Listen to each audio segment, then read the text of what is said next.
तो इसी से रिलेटेड एक गेम करते हैं, टोटका टेस्ट। ठीक है, तो आप गेम आपके पास। हाँ, तो इसमें आपको बोलना होगा, स्टेटमेंट बोलूंगा, आप बोलना रिस्की है, सेफ है या फिर बकवास है। चलो ठीक है। ठीक है, एक है कि एक्स का नाम लिख के जला दो। एक्स का नाम लिख के जला दो। एस्ट्रोलॉजिकल तो नहीं हम्म कह सकते इसको।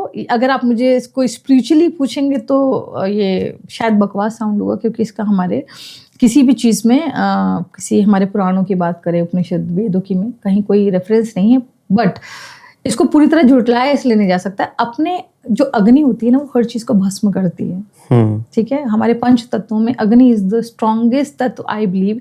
वैसे भी if you are stuck somewhere, आपके अंदर की कोई बुराई है कुलभूषण, जो आप चाहते हो आपके अंदर से समाप्त हो जाए, इन दैट केस भी आपको अग्नि का आह्वान करके उनसे रिक्वेस्ट करनी चाहिए, मेरे अंदर की बुराई को खत्म कर दो।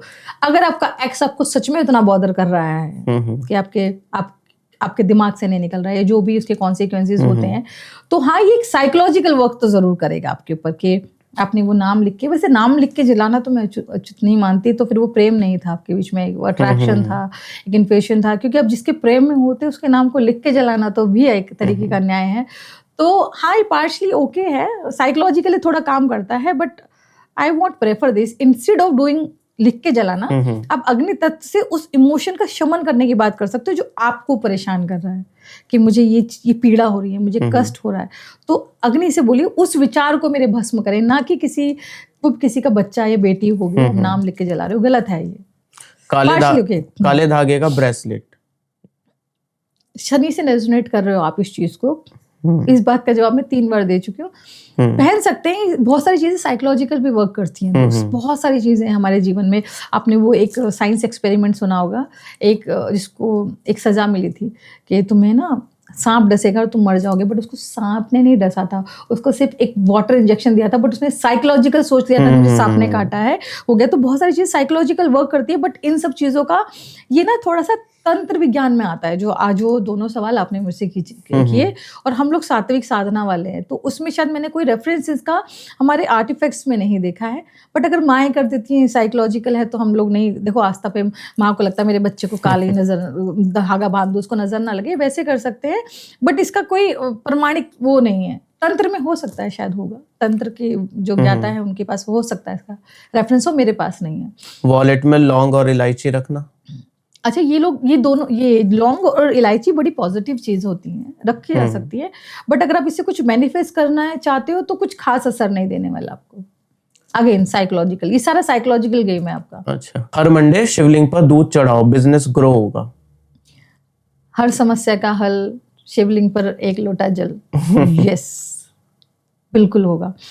मगर अब जब आप कह रहे हैं कि हर समस्या का समाधान होगा, तो हम जिस जीवन काल में, जिस परिवेश में अभी हैं कुलभूषण, हर किसी के पास उतना समय भी तो नहीं है दोस्त। राइट। ठीक है, मैं खुद अपराध बोध फील करती हूँ कि जब मैं ये खुद नहीं कर पाती हूँ, क्योंकि हमारे जीवन में हमारी रिस्पॉन्सिबिलिटीज हैं, जॉब है, चीज़ें हैं, हम नहीं कर पाते। तो मैं हर महीने में एक मासिक शिवरात्रि आती है, ठीक है, उस दिन आप मैं खुद बोल रही हूँ, ये चमत्कार ही पाए, जहां तक कि इन शब्दों से मैं दूर रहती हूँ, बट जिस चीज का मैंने चमत्कार देखा है तो मुझे लगता है वो बताना चाहिए। पार्थिव शिवलिंग अभिषेक।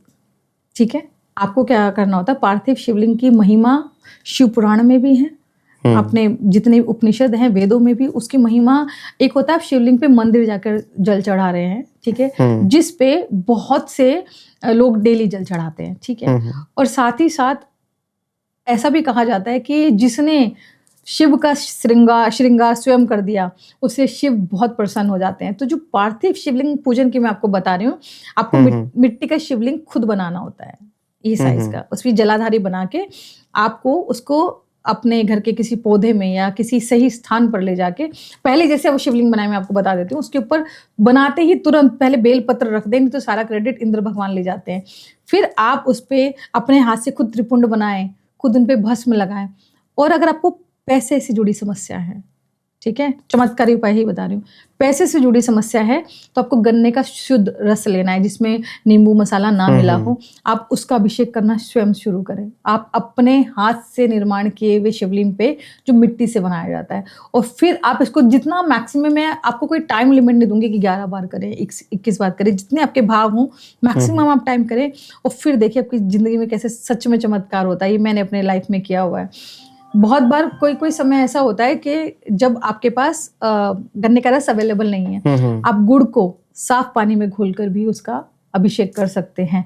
ये अभिषेक 1000 अभिषेक के बराबर होता है। पार्थिव शिवलिंग पूजन का बहुत हमारे जो गुरु हैं, महात्मा हैं, जो शिव भक्त वाले हैं, वो सब इसी रेमेडी को बार बार बताते हैं। जो शैव संप्रदाय को फॉलो करते हैं उनको यही कहा जाता है कि आप स्वयं शिव का निर्माण करें, पार्थिव शिवलिंग का निर्माण करें, उसका अभिषेक शुरू करें। आपके घर में अगर किसी को बहुत बड़ी बीमारी है और इस बीमारी से आप मुक्त नहीं हो पा रहे हैं, ठीक है, तब भी आपको क्या करना होता है, गाय के गोबर का शिवलिंग बना के उसका जल से अभिषेक करना चाहिए। ये रोग नाशक होता है। ऐसे बहुत तरीके के शिवलिंग के निर्माण होते हैं। सिर्फ शिवलिंग पे हम लोग मिट्टी है, गोबर है, गाय का गोबर, कपिला गाय के गोबर की बात मैं यहाँ कर रही हूँ, ऐसे बहुत तरीके के शिवलिंग बना के उनके अभिषेक करे जाते हैं, जिससे आपको सारी समस्याओं से मुक्ति मिल सकती है। अब जैसे रोग की बात हुई तो साथ साथ ये जस्ट बात करते करते एक थॉट आया, हनुमान चालीसा की हमने बात की। अगर आपके घर में कोई रोगी है जिसको बहुत बड़ी बीमारी है और उससे मुक्त नहीं हो पा रहे, तो उनके चेहरे के सामने आप वो वाली हनुमान जी की तस्वीर लगाएं जिसमें हनुमान जी स्वयं संजीवनी लेके आ रहे हैं, और उसी चीज का आप ध्यान करते रहें। तो भी आप देखेंगे जो बंदा जो इंसान बीमार है या जो किसी रोग से ग्रस्त है, उसकी हीलिंग शुरू होने लगेगी। शर्त मात्र इतनी है, भाव क्या है आपका। वो एक पेंटिंग नहीं है, ठीक है, उसको एज ए पेंटिंग देखेंगे तो ये मत कहिएगा कि हिमानी मैम ने रेमेडी बताई और काम नहीं की। बहुत लोग होंगे जो समस्याओं से परेशान है, किसी तरीके की बीमारी से हैं, आप सामने उनको वो तस्वीर लगा के देखिए। ये वास्तु रेमेडी में आता है बेसिकली। वास्तु की एक और रेमेडी से आपको बता देती हूँ, जैसे रेमेडीज की बात चल रही है, जिनके घर में बरक्कत की कमी होती है कि भाई हमारे घर में बरक्कत हो रही है, कमा रहे हैं, चीजें आ रही हैं, पता ही नहीं चलता सामान कहाँ चल जाता है, उनको अपने घर में तस्वीर पेंटिंग लगानी चाहिए जिसमें माँ पार्वती भगवान शिव को उनके कमंडल में अन्न दान कर रही हैं। एक पेंटिंग है, आपको मिल जाएगी, आप वो अपने घर में लगाइए, जिनके घर में कभी बरक्कत नहीं रहती है। ये भी वास्तु रेमेडी में आता है।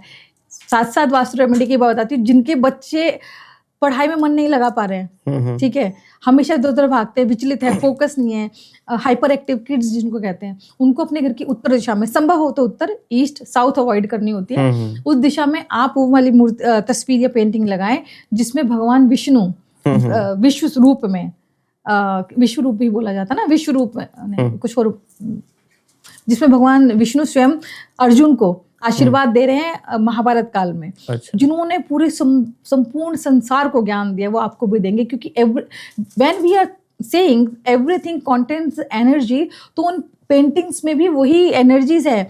वो दालचीनी मिला के नहा लेने से शुक्र एक्टिव हो रहा है अगर, तो उस पेंटिंग के लगाने से भी होगा। ये सारे आपकी वास्तु रेमेडीज में आते हैं, और आपको इस तरीके की स्पिरिचुअल प्रैक्टिस में आपको जाएंगे ना, तो ये आपकी स्टेबल एनर्जी रहेगी।